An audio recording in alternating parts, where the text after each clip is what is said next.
There's a million ways to move. I've never been this strong. I've never had this much muscle on my body. I've never been this lean. I'm going to be 53 in a month. I feel fucking fantastic. If I needed to defend myself, I could kick somebody's ass. I've set myself up for some really serious healthy aging right now.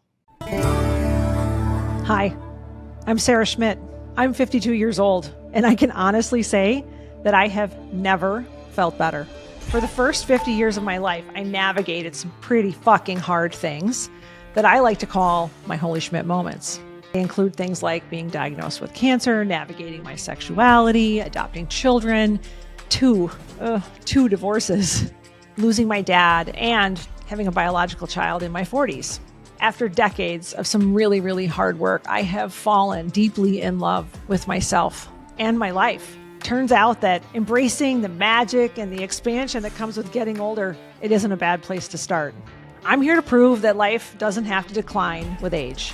In fact, it gets a whole lot better. On Wholey Schmidt, we are going to dive into my curiosities around wellness and longevity and mindset, and we are going to do it with really vulnerable, thoughtful conversations with people that I really love and admire. This season, we are going to celebrate and honor growth and transformation and find profound beauty in connection. Welcome to the show. Have you ever wondered how movement, i.e. exercise, affects your stress or your ability to cope with stress? Today on Wholey Schmidt, we are going to talk about movement. Movement is a key piece, a key pillar of my personal stress kit, how I manage all the things. By moving and doing hard things, I feel like I can do harder things. Well, today, Grace and Jess and I are going to talk about movement and what works for each of us. And I think you're going to be surprised, maybe even astounded by the variety of ways that you can consider how to move energy, how to move energy through you, and yes, how to use movement to be a more grounded, resilient human who can cope with the everyday stress of life. I hope you really, really enjoy this episode. We had a great time recording it. Move. I don't know how I'm doing that. I like to move it.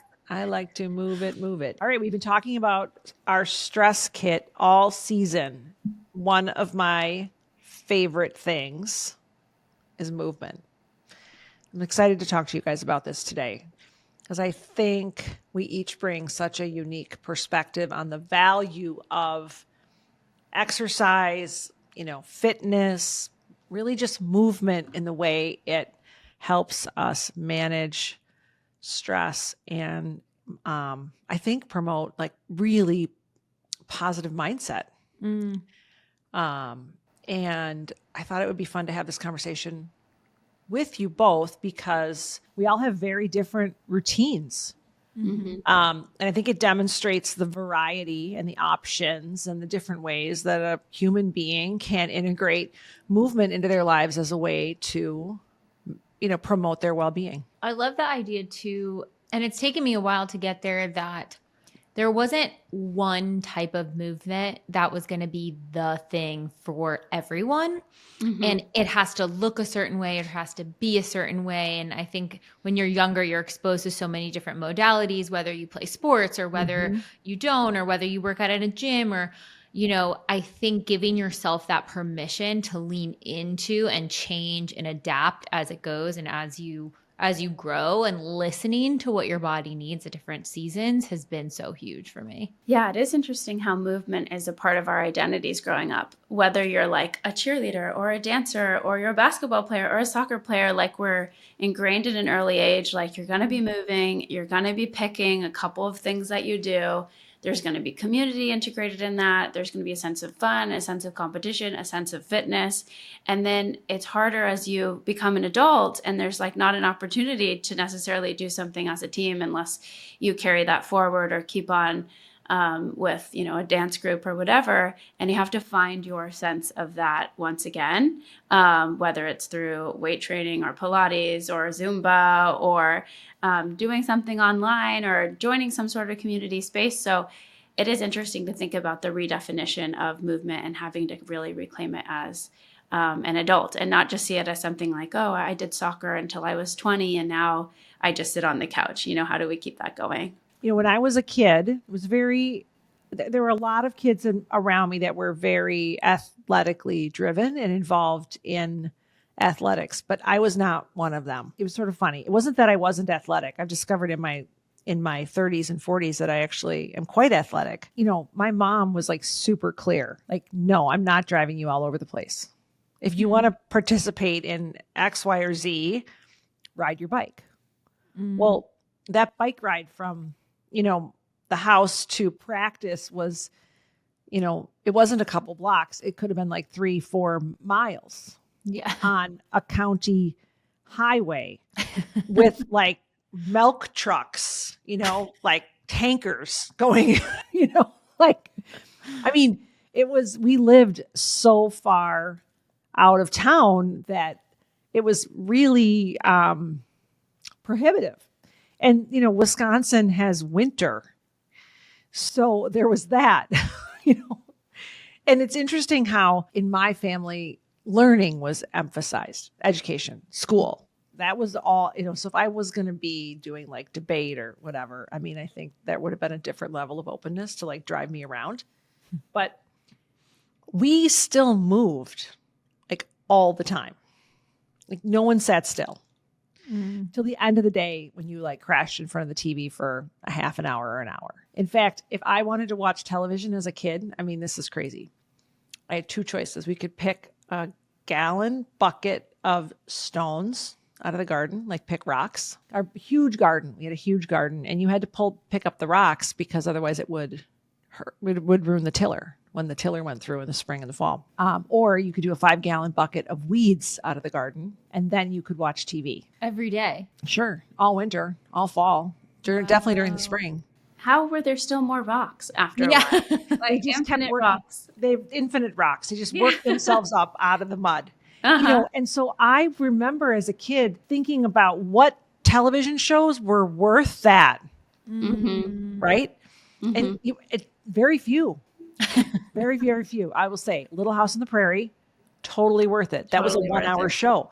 That's 2 5-gallon buckets of weeds. And you were embodying the character as well. I wanted to be Laura Ingalls so badly. Actually, I kind of wanted to be Mary, but I often really got to play the role of Laura in our play outside.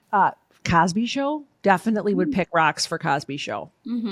My brother never missed an episode of The Dukes of Hazzard. Okay, I'm like totally dating myself here. But like that was our mentality.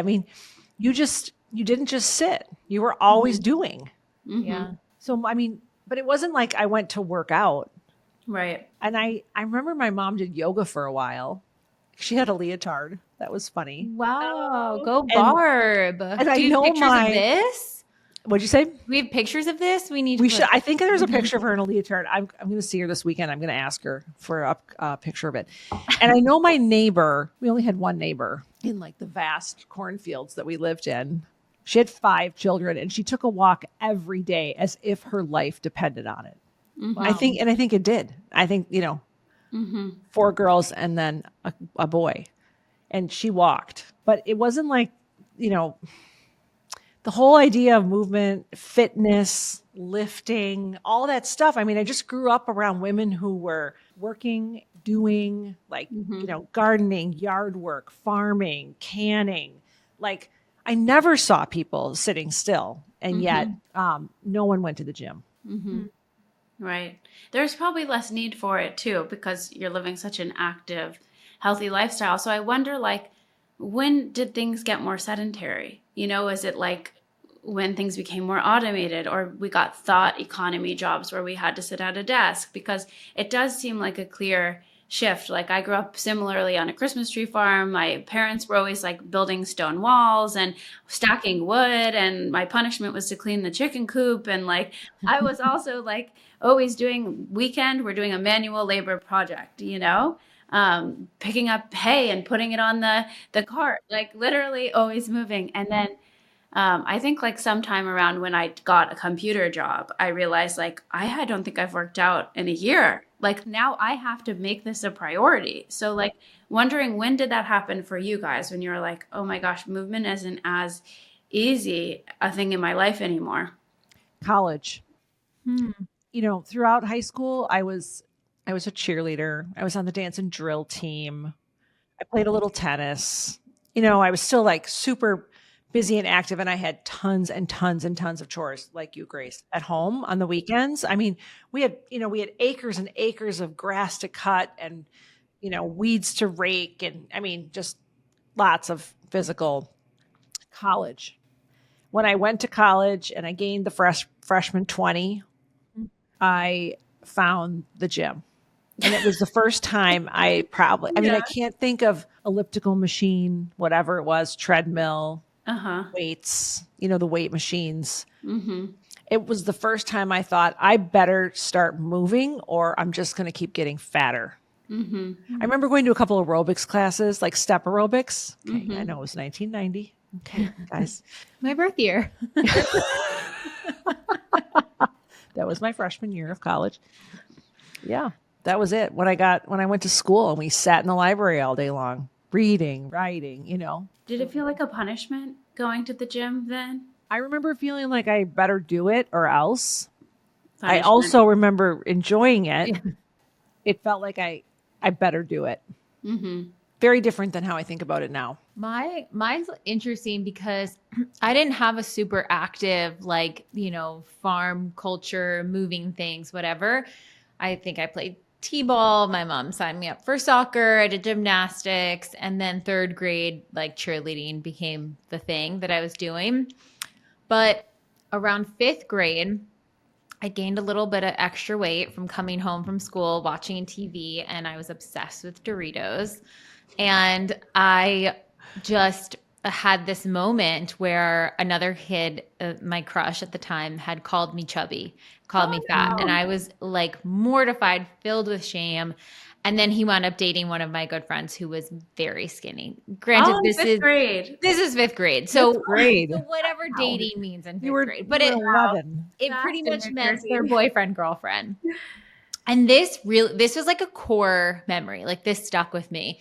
So I was determined to figure out how to change, and wound up begging my mom to buy me Tybo tapes and doing Tybo tapes. And then my mom and dad got into a fitness kick at one point, and they bought an elliptical and a couple other little things in the home. And I was begging her to use that.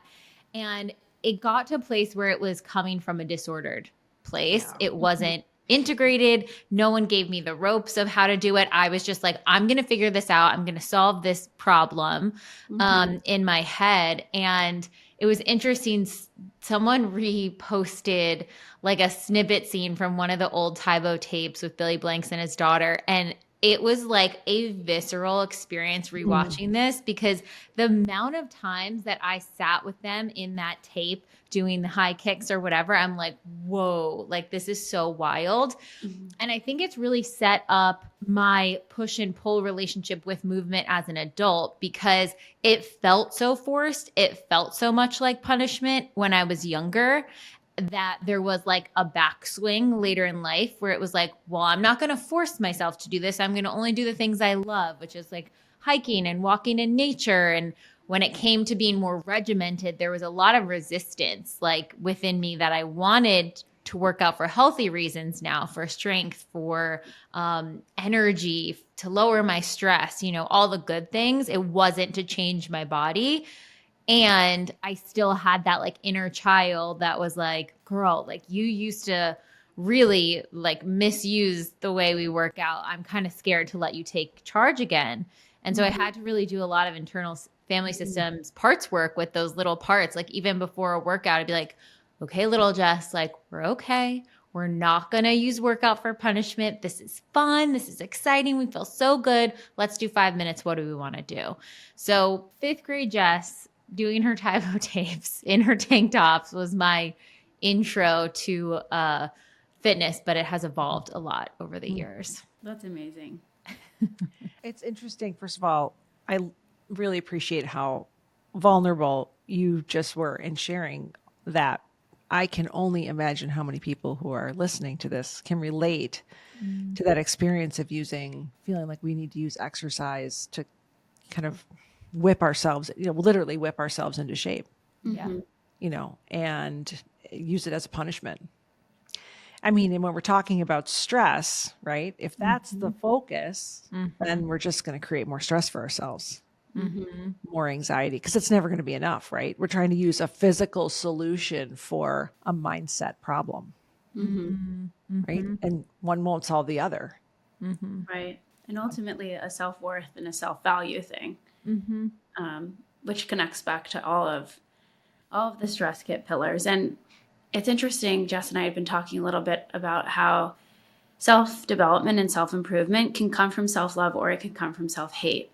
And it's really important that you take inventory of your own mind and look at your motive around it, because it doesn't mean you're not going to work out or you're not going to eat healthy, but doing that from the standpoint of, I need to change myself because I'm afraid I'm going to gain weight, because I won't like myself if I do, because I know that I could be better, because just puts you in more stress and more fight or flight, is just like doubling down on the self-hate, on the controllingness of it all.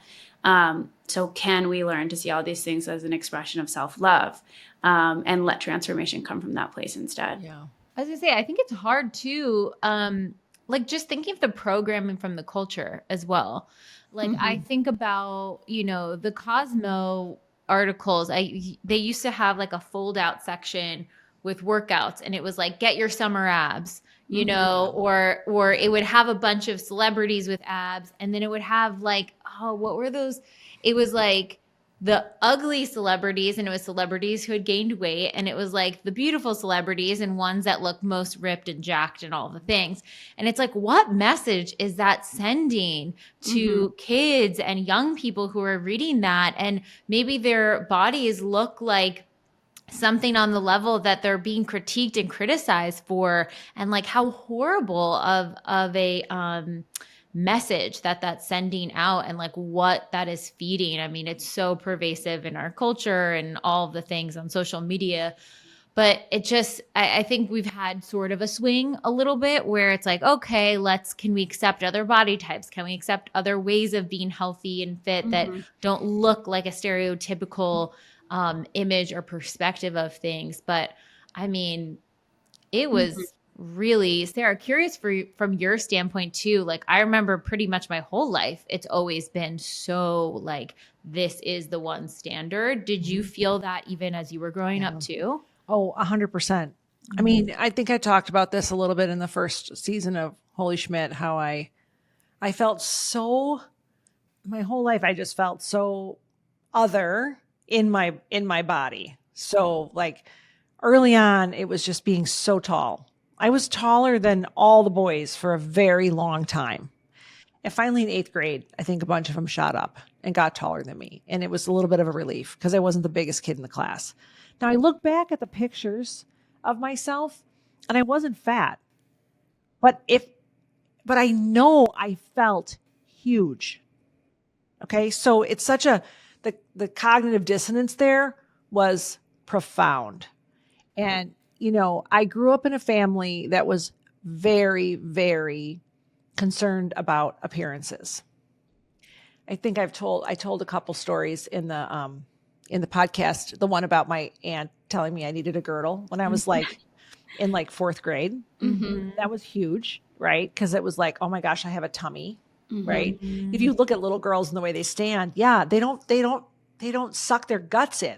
Like they don't, they just stand, their postures just, it's beautiful. Well, I was a little bit older and I had a cousin who had developed scoliosis, and she had to wear a back brace, pretty intense brace with it was up under her neck and this big metal, thing that she had to wear.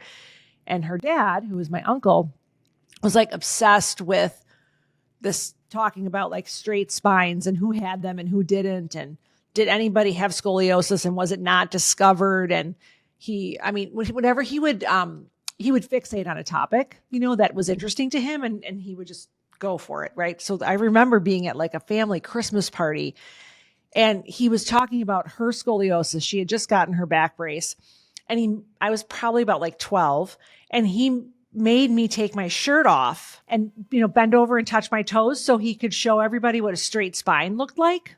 Wow. But I was 12. Wow. And I remember being in my grandmother's living room with my shirt off. Nobody said to him, hey, dude, this isn't appropriate. Don't make her do that. No one came to my rescue. Yeah. Not my parents, who I don't remember if they actually were in the room. I feel like if my mom would have been in the room, she might have. Yeah. But I just remember this self-consciousness all the time about how I looked. Yeah. And, I, of course, like my neighbors, there were four gorgeous women, and they had like a lot, we'd look at the magazines, and, I forget what they were even called, like 17. Was that I think that was a magazine. Yeah. Mm-hmm. Teen magazine probably. And just feeling like nobody had red hair. Mm-hmm.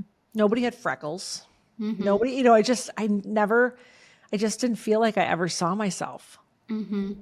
and we didn't wear like trendy clothes. And gosh, I remember the time I bought Guess jeans, and my dad didn't talk to me for like a month because I spent $50 on jeans. Oh my gosh. And I bought them a size too small, and I had to wear them. So I remember like sucking my gut in to button these jeans, Mm-hmm. There's just so many memories of just stuff like that. Mm-hmm. Even I look back and I see myself in my cheerleading uniform. I was tall, yeah, but I wasn't any bigger than any of the other girls, but I felt humongous. Like, where did that come from? That I just felt like too big. Like I had to just constantly be sort of taming it, tamping it down, shrinking, all of that. And yeah, I used exercise, and and I withheld lots of stuff, I didn't eat enough. Yeah. And then you get so hungry that then you eat too much. It's a horrible cycle, right? Mm-hmm. Yeah. I mean, I can imagine also as a little person feeling like everybody's looking at me because I'm the tallest one in the row, right? And I don't want that attention. Like, body image aside, it's like, I don't need anybody to be focusing on me. Like, Right. heck, I don't even know what I'm doing or saying or looking like. And, the self-image thing, other people's perception of you, or just not wanting any attention at all at that time and feeling like you just have it by default is a tough one. It probably took me until, really just the last few years to move because it just feels good. To nourish my body just because I feel good when I do it. Like, I know that if I eat crap, I'm going to feel like crap. I don't want to feel like crap. I want to feel good. I'm going to choose good things. This morning, I knew that after that workout this morning, and it was heavy. We lifted heavy. I walked out feeling really good. Like I was ready for my day. And it's really only in the last few years that is my motivation for movement. I also know, like, for me, it's a mindset thing, right? So there's something about the endorphins of exercise that just set me up for a better day. And when I don't get them, I don't have the same energy, optimism, there isn't as much finesse to the way I do things. I just struggle more. What do you think allowed you to get to that space, that mindset space? Because I think, especially if someone listening is like, oh, I can so resonate of using exercise or movement in sort of a negative way, or using it against myself, using it to punish myself in some way, shape, or form. Or I've even seen, I was talking to a friend who used to be like a D1 athlete in college for soccer. And she was saying how it was so intense, her training in like high school and college, that once she got out, she was like, fuck, I'm never pushing myself to work out. Like there's like such a pushback because it was so intense for so long. And now she's having to figure out what kind of movement feels good for her that isn't so forceful and intense, when at that time it was actually really helpful for her because it got a scholarship and it was what she loved, and pushing herself past her limitations was actually to her benefit. But now as an adult and a mom, she's kind of having to be like, well, let's rethink this whole thing because it doesn't feel good anymore. What do you think allowed you to get to the place where you could really be more integrated in how you think about it and approach it and add it to your routine? What's funny, as you were telling that story, I couldn't help but think about how I felt about reading after I finished my PhD. Like I had to relearn how to read for fun. And it took a long time. I just didn't enjoy reading anymore because every night it was just stacks of books, right? Reading for exams, reading for the dissertation, and so I think that D1 athlete story really resonates for me, and sort of like, how do we find joy in things that we want to find joy in that have not become joyful? I don't know exactly what flipped the switch for me. I think there's probably a couple things. It's not just like one thing. One is my kids. So I remember being quite overweight with my kids, feeling kind of lethargic, not moving a lot, and feeling like a lot of the day was a grind to keep up with them, and looking for things to do to kind of like manage their energy, right? So like, I remember I used to take the kids to Target, right? Because it would kill time. I didn't like that. I didn't love that. I wanted to be doing other things, but I wasn't drawn to a lot of the physical activity. I think that would have been better. This is when like they were really little. And I made a big shift when they were little, probably in realizing that, and started just pushing myself to be more like, we're going to do more bike rides, more walking, more hiking, more beach days, more just getting out there and being outside in nature. So I think my kids, a big motivator. And then when they start playing sports, you see like, it's fun to go shoot hoops with them. It's fun to do. Like, I love skiing with my kids. Like, it's one of my favorite things to do. So I think just kind of finding that joy made it easy to find more of the joy. I was going to say, I've had almost an opposite experience of my whole life. I have really struggled to do things that are not fun and that require discipline. Like, I simply would not have read my stack of books and I wouldn't have gotten the degree. And if I had to do an intense, crazy thing for my sport, I would have quit, and I wasn't like a quitter type of person, but I just was not motivated to do things I didn't want to do. Granted, I had like a naturally active upbringing and I loved dance and gymnastics. So like that felt fun to me. It was dance. But when I became an adult and all of a sudden I was like, gosh, like I get a lot out of movement and now I have a computer job, I actually need to bring some discipline into it to get myself to do it. It was sort of the opposite, where like I didn't need to find the fun as much as I needed to find the discipline. And I think a lot of people are also in that of like, how do you balance like the disciplined approach of like, okay, if I get, 3 days a week in of moving, like that's great. Like, can I have some discipline parameters? And then in those 3 days a week, can I do something that I find fun that also has movement? So I was just thinking about that in contrast to your guys' point. I think there's a lot of people from your perspective, Grace, that feel they just can't get started. Like they don't really have the passion or joy for it. And they're kind of like, it's so many false starts. Right. They try a fitness program and then they give up and they don't go down that rabbit hole. How did you start? Was it setting the bar at 3 days a week? Like, how did you come up with any sort of structure for yourself for that discipline? Because I think that's the discipline is one of the hardest things, is being consistent with something without being overly dogmatic about it. For me, it's always helpful to have something that keeps me accountable. Like, I'm not going to work out at a gym on my own, and I'm not going to do tapes at home alone. Like, I don't have the discipline for that. I need to be going to a studio, working with a trainer, or like in a dance program that's meeting twice a week, and I have to go. And I think after I graduated college, I actually danced in college. So like that was integrated into my life. And then I went to the gym with friends. So that was fun. But then when I was left to my own devices, like I kind of yo-yoed in and out of like 30 days of yoga, or like, let me do the Pure Barre challenge. And I would start 10 days of Pure Barre so intense. And then I'd like fall off the bandwagon and be like, this sucks, I'm never going back. I would do all like the 30-day programs. And then I would just like croak out in the middle of them. And then that came with its own sense of like self-criticism and can I stick to anything? It was like too extreme. I was like trying to jump to the everyday philosophy. But actually during COVID, is the time that I found a system that really worked for me, because I reached out to a trainer and I started trading with the trainer. I was like helping her with her website and stuff. And she started training me just 2 days a week. And during those 2 days a week, like we were doing more like circuit training, weight training stuff.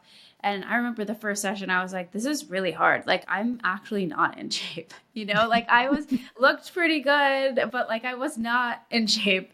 And I've done a session with that trainer and she's good. She'll kick your butt. Totally. And so I would just do the 2 sessions a week. I knew I was going to get them done. I was trading with the woman. So I had the accountability, even knowing that like, okay, well, I've done my 2 hours. So she owes me 2 hours. So I have to do them, And then I just started going on long walks. There's a reservoir around here and it was like, a 1.5 mile loop or whatever. And that was the first time in like the first 6 months I felt like I'm fit. I like really got in good shape. And like 6 months in, like I started seeing results and I started noticing like I can go on hikes and like not huff and puff. And like, I feel muscular. People are noticeably like, wow, you look great. Have you been working out? Like there was like something that switched around my pride in it all too, because I stuck with it long enough to like see results, feel results. I was feeling good.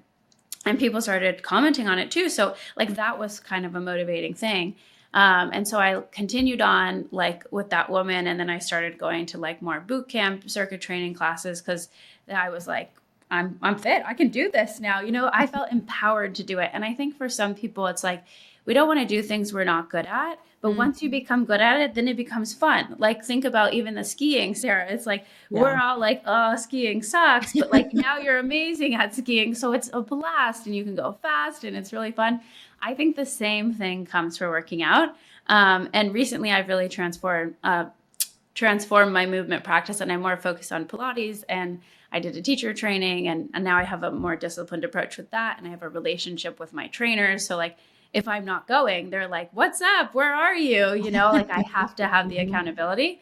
But that's how I kind of made the switch over, is having the trainer and just being like, I'm going to do the 2 days a week. I love that entry of just 2 days. Like so many people start a fitness program. They're like, I'm going to work out every day this week, or I'm going to work out even 4 times a week. If you're working out 0 times a week, if you have no fitness routine at all, do not start at 4 or 5 days a week. Like start small, start at 1 day a week. That's my thing. I have that mantra, just for today. When there's something I want to do that feels hard and out of reach, out of my grasp, like I just tell myself, just for today. I mean, any of us can do anything for 1 day. Just for today, I'm going to eat really healthy food. Just for today, I'm going to exercise. Just for today, I'm going to think positive thoughts. Just for today, I'm going to, not yell at my kids. Just for today, I'm not going to smoke. Just for today, I'm not going to drink. Whatever it is, and then tomorrow I get to decide if I want to do it again. Right. We set ourselves up, I think, for failure by creating these huge expectations that we just, we can't meet. And then again, if we're talking about stress, we're creating so much more stress in our lives, because now there's the fear and the threat of disappointment, or the actual disappointment we feel when we couldn't do what we said we were going to do. I mean, there are ways to just set ourselves up for success in this whole world that we're talking about. I love, Grace, your thoughts around accountability, because that really resonated for me. When I was getting started with trying to be a healthier version of myself, having people who I was accountable to made a huge difference. So a trainer that I had to show up for, it kills me to not show up for something I'm paying for. Okay. I don't care if it's like a $10 session or $150 or whatever it is. It kills me to pay the bill on something I'm not using. Okay. That was great. And those people became part of my community. And it shifted from I need to show up because I'm paying them to I want to show up because I like being around them. This is fun. These are people I look forward to spending time with. I genuinely enjoy them. Like now when I go to the gym, I see people who are familiar. I mean, I know I know the banter that's going to happen, with coaches and trainers and other people that are there. It's part of my community, and I think whatever you need to get going. We know there's good research out there that talks about the value of physical activity in helping us manage emotions, stay regulated, regulate our blood sugar. I mean, we talked about this in our last episode. When you have regulated blood sugar, you can regulate emotions more easily. Exercise is a huge way to do that. The more muscle you have, the more likely you'll be able to regulate blood sugar. I mean, it's so inextricably linked. Physical movement has been shown to reduce to stave off dementia, Alzheimer's. I mean, there's just the data out there compelling us to be more active. It's also just a little ridiculous. Like, here we are in a body that's meant to move. You know what I mean? And we have to convince ourselves, well, studies show we could ward off dementia if we just moved. Like, this is why we have a body, because like we're here to move energy, That's a great point too, I think. Because I've also realized, like, I think I underestimated the value of movement just to move energy. Like, just to be able to, like, emotions get stuck in us and physical movement helps us release them. Like, I didn't really understand the correlation between being stuck in an emotional state, and not moving physically. Right. And when I would start to move physically, it would shift the emotional space. It would shift the character of the emotion. Like, it's very hard to stay in that stuck place when you're walking, when your body is physically, when you're dancing, when you're jumping, whatever you're doing. It really helps us metabolize our day, our emotions, our experiences in movement. I remember maybe early 30s, or maybe it was late 20s, reading about the connection between depression and movement, and how in depression, it really, like, it compresses everything. I don't know if you've ever seen, what is that show by Nick Kroll? They have like little animated characters, Big Mouth, on Netflix. Have you ever seen it? No. Really good. They personify all the different aspects of your personality when you're a teenager. And one of the characters they have is the depression kitty. And when the depression kitty comes and it lays down on you, and it wants you to just take a nap, and it doesn't want you to get out of bed, and it doesn't want you to move. And it's so interesting how when we're in those states, it's like the opposite is the medicine. It's like, if you can get yourself even just a little bit of motion, a little walk, a little something, it's like that crack into like being able to metabolize whatever's going on in your world. It would be a fun show to watch with like Callie and Will if they haven't seen it yet. It's really funny. I'm going to check it out. Because I love that. I love knowing that when I feel stuck in a state, that I can shift it by just going and doing something physical. And sometimes it needs to be kind of dramatic for me. I mean, you guys know I love lifting heavy weight. Yeah. Tell us what is your protocol for your ideal movement that feels the best for you in this chapter? Yeah. In this chapter of my life, it is 2 days a week of very heavy lifting, one upper body, one lower body, 2 days a week of high rep, lighter weights, one upper body, one lower body, 1 day a week of a full body weightlifting session. So that's five hours a week, 1 hour of yoga. It should be more. I mean, when I do yoga, I feel better. Yeah. Yoga. Yeah. I'm not willing to give up an hour of the weightlifting for yoga right now, because I'm just loving lifting. But yoga helps me lift more. It helps me squat deeper. It helps my shoulders stay looser. It's all in the service of lifting right now, And then I walk. If it's winter, I walk on a treadmill. I'm not, I'm not Libby Delana. I don't love being outside in like all the elements of the weather. I mean, I do get outside and have like fresh air and sunlight and I do that part, but I like to walk for 30 minutes at an incline of 12.5%, 3.0 for a speed, no hands on the treadmill. No hands. Okay, girl. Well, I mean, if you put your hands on it, you're making it, you might as well lower the incline.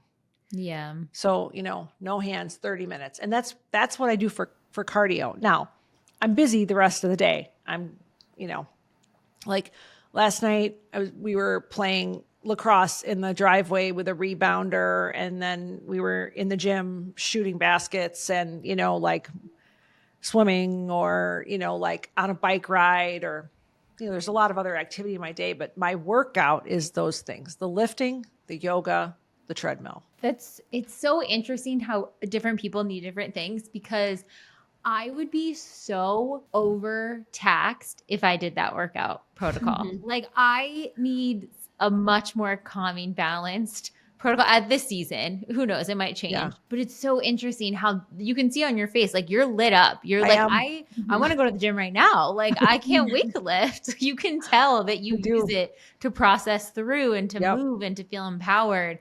And I highlight that. So anyone out there listening is not like, cool, let me copy down Sarah's exact plan because then I'll look like Sarah, because you could literally do Sarah's exact plan. But if your makeup and your internal chemistry is to do something a little bit more relaxed, you're not going to have the same results. You might be super inflamed. And if you hate it, I mean, there's a million ways to move. You don't have to do something that you hate. Now, I like doing things that are hard. That's different than things that I hate. Okay. I like pushing myself to do things that are hard. I've never been this strong. I've never had this much muscle on my body. I've never been this lean. I'm going to be 53 in a month. I feel fucking fantastic. And I mean, if I needed to defend myself, I could kick somebody's ass, so that's great too. But like, I feel like right now I'm set up to age well. If I just continue, I mean, I won't be able to work out like this my whole life. Maybe, I don't know, probably not. I might have to tone it down a little bit, but I've set myself up for some really serious healthy aging right now. My metabolism is like insane. For a woman my age. That's awesome. Like I can eat, which I love to eat. I love food. So like sometimes people are like, you're going to eat all that? I'm like, yeah, and more. The finding your heart, I think, is an interesting one. And it doesn't necessarily have to be hard every single day if you don't want to do hard every single day, but at least one day a week doing something that pushes you a little bit outside of your comfort zone, or where you're shaking a little bit, or it's hard to get through the reps, I think is really important. And I've noticed, like, as I move through different workout routines, I'll get to a point where I'm like, okay, I've mastered this one. It's easy for me now. It's actually not that big a deal to go. And then I sort of like get in a little bit of a comfort zone about it. And then as soon as I try something that's like a punch above, I'm like, oh God, I know I need to do this one. Like, this is actually hard for me. And I have that with my Pilates. I did a Pilates teacher training a couple of years ago, and Pilates is like a really intelligent movement with a real focus on alignment and like real micro movements, where like just getting yourself in a plank in the right position and knowing, okay, I'm going to push out through my scapula more, and I'm going to be on a certain part of my hand, and I'm not going to rock back into my heels in a certain way. And then you can feel so much more movement. And I live right next to a studio where the movement is like so technical and amazing, but I'm not necessarily like sweating. I'm like really getting a lot out of it from a somatic perspective, and I feel really great afterwards, but I wasn't like burning or sweating or anything. And so I found this other Pilates studio that supplements that for me. And these classes are like effing hard. And the teacher is like on to me, and I'm like the strongest person in all the classes. And she makes me put on another spring or demonstrate the moves. Or she's like, I know you can do this, get another weight. And I'm like, no, I'm like doing the hardest thing. but I make myself do 2 days with this woman, the really, really hard ones. And the other advantage around having a relationship with your trainer is like, she knows my body. Like she knows, okay, I need to work on my lats more, but like in this area, I hyperextend. And so she can give me custom adjustments versus somebody else. There really is no one size fits all when it comes to movement or training. So it is hard to get the most out of a class with 40 people in it because you're not actually going to be getting the right adjustments. So I try and do like 2 days of more relaxing Pilates where I'm like really getting a lot of tone and strength. And then ones that like 2 days of ones that like really kick my ass. And then I walk. Love it. I think I was trying to, as you were talking, I'm like, why? I do the same thing all the time. Like I describe my routine and it hasn't changed for years. But in my mind, there's always heavier weights to work toward, to use. Like today we got more on the bar than I've ever had on a squat bar in my life, So yay. I mean, that was a great, I love it. I feel super good about it. It really inspired me today. And I also know that in 2 weeks, I want to have 2.5 pounds more on each side of that bar. Like that for me is the newness to it, is like how much more, because I'm doing traditional weight training. Like it's the same movements over and over again.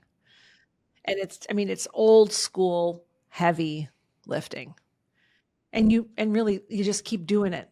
And but I have to find ways to make it feel more novel, even for myself. But I think it's correct for some people to have routines and to feel excited about the weight. And some people are like, I don't care about lifting heavy weight. So I'm not motivated by that. But like, I need to do something fresh. Otherwise, I'm going to lose interest. I think that's sort of the value of having all three of us in the conversation, because some people are really going to resonate with your approach, Sarah. Some people are going to be more in mine and Jess's camp. But I think the idea of getting us all together is showing like there's not one right way to do it. And like you shouldn't be shaming yourself if you don't fit into one particular mold.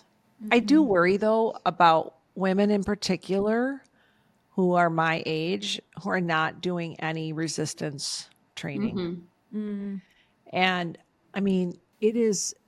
Let's give a little shout out to them, to anyone who's, honestly, like 30 plus, but anyone who's around your age or even older, right? Like who's in their 60s or even 70s, who maybe have never done this. They're like, fuck, I don't lift weights. I walk and I'm like kind of active, but like what's the value, and B, where can they start? Just even a little bit, even with 2 pounds, even with 5 pounds, like where can they just start? Yeah, I think you just start anywhere. I mean, we pushed my mom to start weightlifting after she had a heart attack. That was 4 years ago.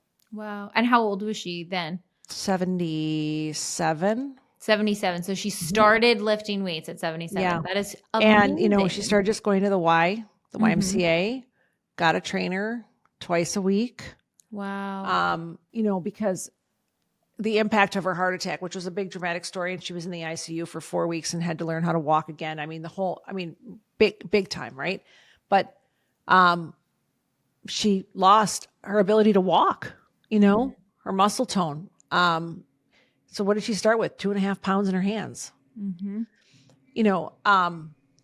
You can build muscle at any age. It's harder as you get older. So the motivation for me is it's never going to get easier.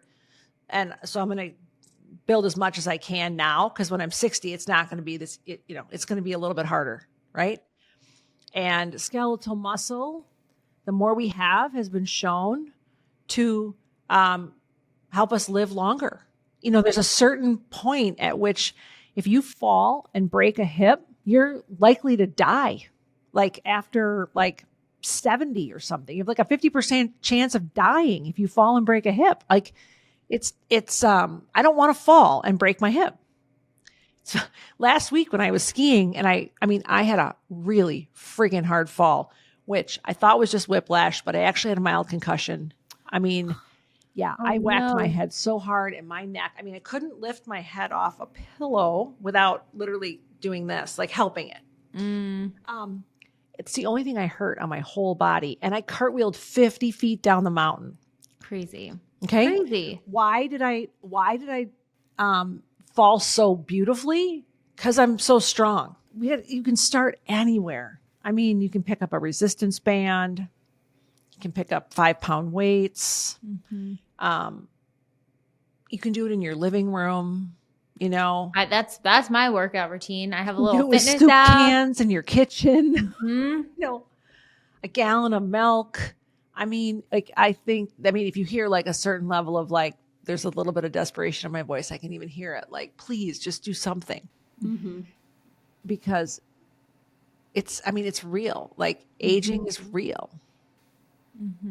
I think just start incrementally. Like the Pilates now instructor in me is like, people's form is so bad. And you see people at the gym lifting really heavy weights, like throwing out their back, or like, Right. it's like, it's not just something that you want to start doing by yourself at home if you haven't thought about form and you're jumping right to a 20-pound weight. Yeah. Like, much better to start light and master form and think about your feet on the ground and engaging your core and all of those good things. Otherwise, you're going to build muscle in weird spots or get injured or something like that too. So I think there is a little bit of caution too, of like, start light and like think about form too. But in this day and age of like the internet, there are a million resources out there for somebody who wants to get started.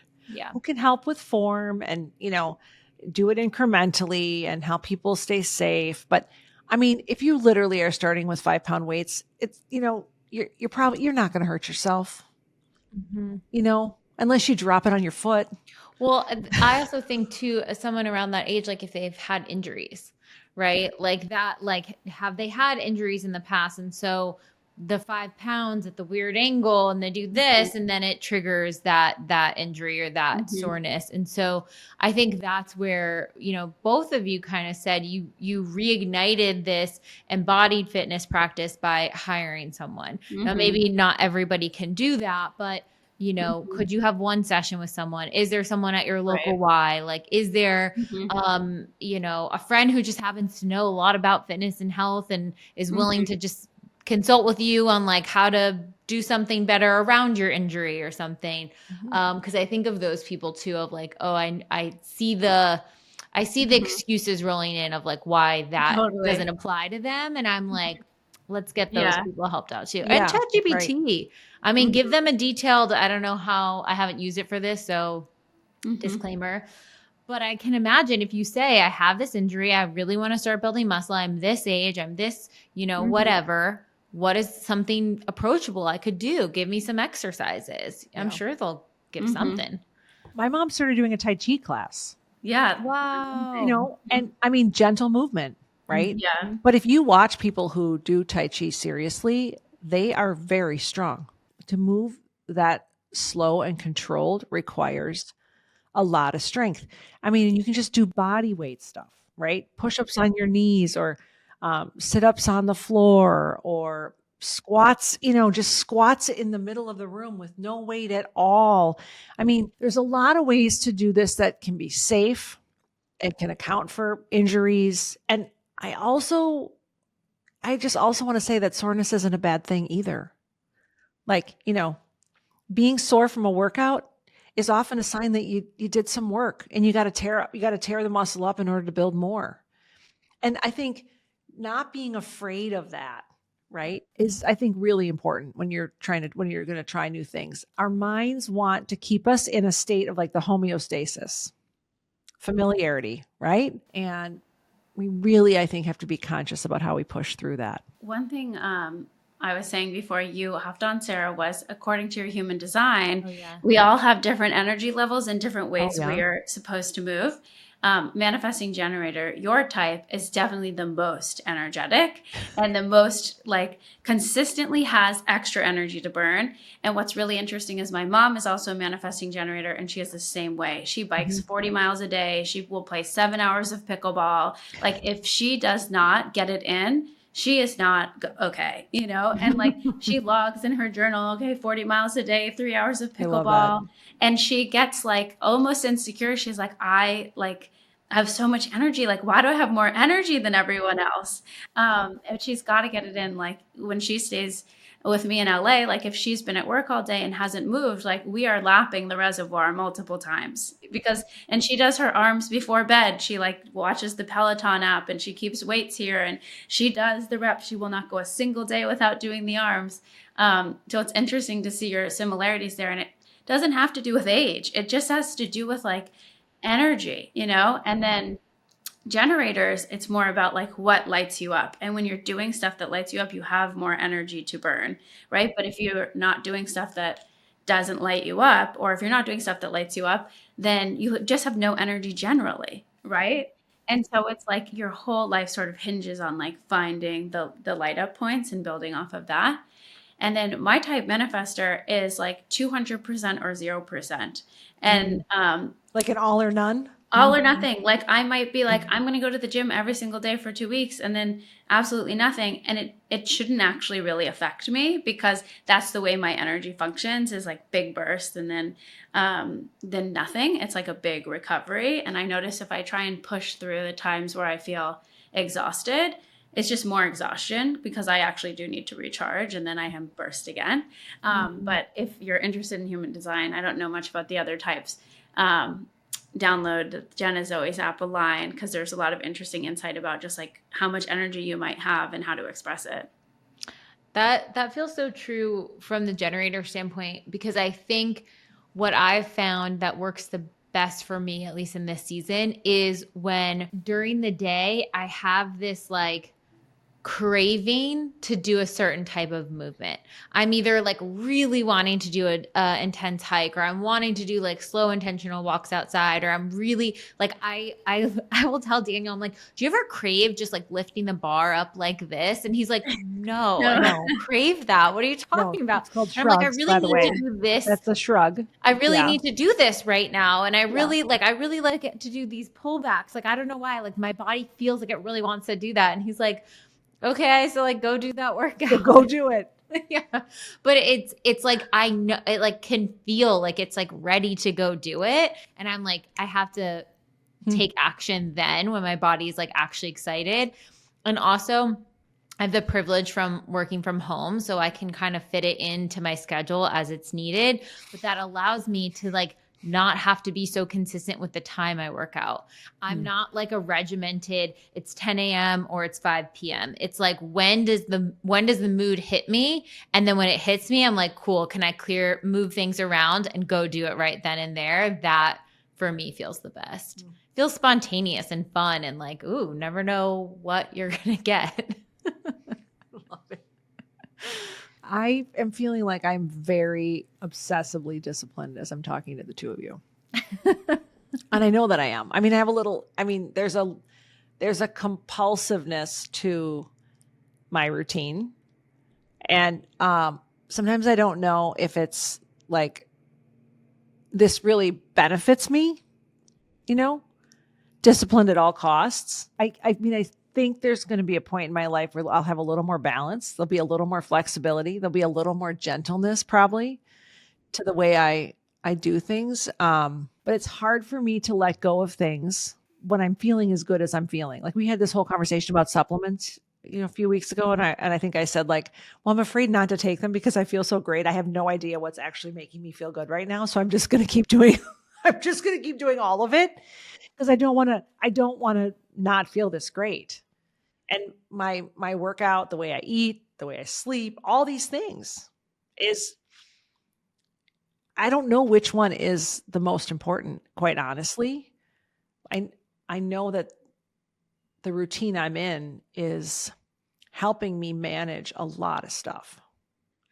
It's keeping me in a place of more sanity than I probably ever experienced in my life, more peace. I think that's, you speak to something too that a lot of people I've seen in the movement and health and fitness space talk about is like, especially if they've gone through a transformation where they've overhauled and like lost a ton of weight, the pressure of what that looks like to maintain the new body or maintain the new normal or maintain the energy levels or maintain the feeling good, and how that's almost like another layer of stress that they have to kind of think about. Okay, now that I have this routine and it helped me get to this like, echelon, can I trust myself that if I wanted to experiment and be less rigid maybe with my routine, that I can get back there again. If I decide I want, actually, never mind. I love this routine. This is perfect for me. It's cultivating that self-trust that even if you change the routine or something becomes different, that you are still capable of sustaining those changes over time, no matter what. It's not the routine that got you feeling so good. It's not the supplements that got you feeling so good. It's your ability to tweak where things don't feel good. And you'll always have that, so it's not necessarily the reliance on any one external thing. It's your ability to know what feels best for you, which is like the real superpower. Yeah, it's such a good insight. And a good reminder to check like everywhere in our life where we're outsourcing our power to anything other than ourselves or anything other than like our own innate ability to feel good or to connect with the real divine sense of health or happiness or vitality, and see all of these as wonderful tools to getting there, but not making a false god out of them too. Because to that end, like, that it changes the motive. It's not then about like just joy and expression. It becomes about like trying to maintain or else. So it's really interesting to think about. It used to be, I used to have a lot of fear that if I didn't work out, I'd get fat again. Now I really identify that part of my routine more about my ability to handle just my life. That I've said this, like, I think maybe, I don't know if you even just said it in the last hour, but my workout is hard. And when I have hard things later in the day, I will reflect back on the fact that I did that thing in the morning. And then it helps me do the thing that I have to do later in the day. I love that. That's hard. And like, I do hard things so that I can do hard things. And, today, I mean, like a whole bunch of shit just sort of hit the fan, like in the afternoon, and I had to punt and, reorganize and help troubleshoot and, all these things. And I think the old me would have lost it on somebody, just gotten frustrated. Somebody would have gotten the brunt. Somebody would have gotten the brunt of it. Right. And instead I just was like, okay, here we go. Yep. We got this, that to me is more valuable than anything, especially as a parent. Because any parent who's lost their shit in front of their kids knows it's not fun. Yeah. I mean, I also think there's like just stark contrast in terms of what chapter of life we're in. And so many people have office jobs and they have to get it in, whether it's between 5 or 7:30 or it's after 5 and until midnight. Right. Or they have kids and they have routines that they are stuck in, for lack of a better word. And so that it has to be routined, it can't be just sporadic. And what's interesting is like, I'm so sort of routine averse that like, I've really optimized my life and my work. And like my number one optimization is always for my freedom. And that's been my main driver motivator, like since I can remember, is architecting my life in a way that makes space for me in every way to be able to say, when do I feel like doing this? So it's interesting to reflect on that and also sort of look at where you fall on the gamut, because not all these recommendations will work based on your lifestyle too. No. I can imagine the moms listening to be like, yeah, I just try to work out whenever the mood strikes me. They're like, oh, wait till you have kids, girl. Like they're just, that's, who knows? But in this season of my life, that is working and I'm leaning into it. And if we have to routinize at some point. Routinize. Is that a word? That's a word. I don't know if I cool one. We will do it.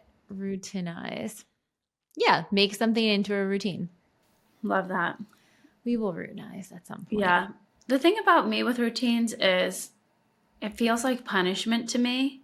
And so the more I have to be able to break the routine in order for me to feel free. Even if it's like, okay, I know I'm going to get two days in this week and I know it's going to be between these hours, but I can do whatever I want and I can go on whatever days I want. Like even having that sense about like, how do I create freedom within the parameters of my own limitations, I think is really helpful for me.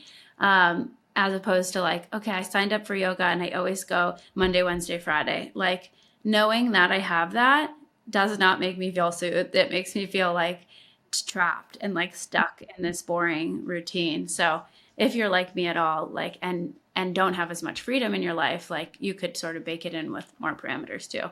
Mm-hmm. Yeah. I have a friend who, per her accountability, specifically signs up for classes first thing in the morning that she knows she doesn't really want to be doing that early in the morning. But the fact that she paid is like getting her out of, be like, okay, I have to get up. I have to get up early. I have to put on my little workout outfit and I have to get my butt out the door because that is the accountability she needs to like push herself to go. And it does wonders for her mental health. I think this has been a great conversation just in illustrating that there's not one approach that works for everybody, right? So if you're doing something that's making you miserable, mix it up a little, right? Also, hopefully it's encouraged everyone who's listened to think about the value that doing what our bodies were meant to do has it just in life in general. I think about how much fun the three of us have had together taking walks or when we worked out together. Or that was so fun. I had a great time. I was sore for a week. That was amazing.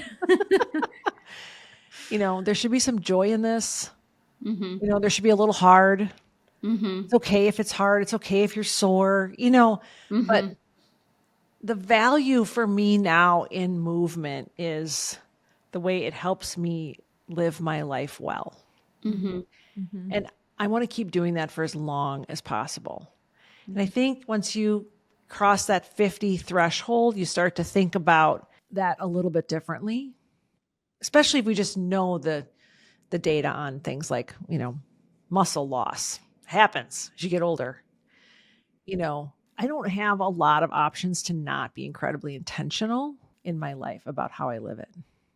I have a lot of people who are counting on me to be around for a while, and not just be around, but do it well. And for me, that ability to do my life well is linked to how I move my physical self on a regular basis. I'm just convinced of it. Fergus asked me when we were in Aspen this winter if I would teach his kids how to ski. Oh, that's so sweet. I mean, okay, so he's 8 and I'm 53. If he has his first child at 30, which maybe is too young, let's say like 35, right? How old am I going to be? I can't do the math. I'm going to be 80 years old. Wow. That kid isn't going to start skiing till they're 3 or 4. Okay? So I got to ski till I'm 85, guys. We all need a little bit of vision like that. I also want to just leave you guys with a note to just like check in with your gut, with your heart after this convo and see like what you feel called to do. No matter what fitness level you're at, like, do you feel called to take that walk? Do you feel called to lift those 5, 10, 15 pounds? Do you feel called to schedule a Pilates class or look up trainers online? Like, what is the thing that you feel spoke to you out of our routines or other ones you've seen out there? And just know that you're so worth it to take care of your body in this way. Yeah. And I think last, just grab a friend. I like that. And just make it fun. Make someone go on a walk with you, bring them to the gym, try a weird workout class together, like make it something you're going to laugh about. And then you can kind of trick yourself into enjoying it. It is always good to talk to you guys about all these things. Yeah. I hope we can get a conversation going, about all the things that are working for people, things we haven't even talked about. Maybe things we want to try. Yeah. Share in comments, especially on YouTube or Spotify, what you guys are doing, what you're liking, what workouts are resonating. And maybe it'll inspire someone else. Awesome. Thanks, guys.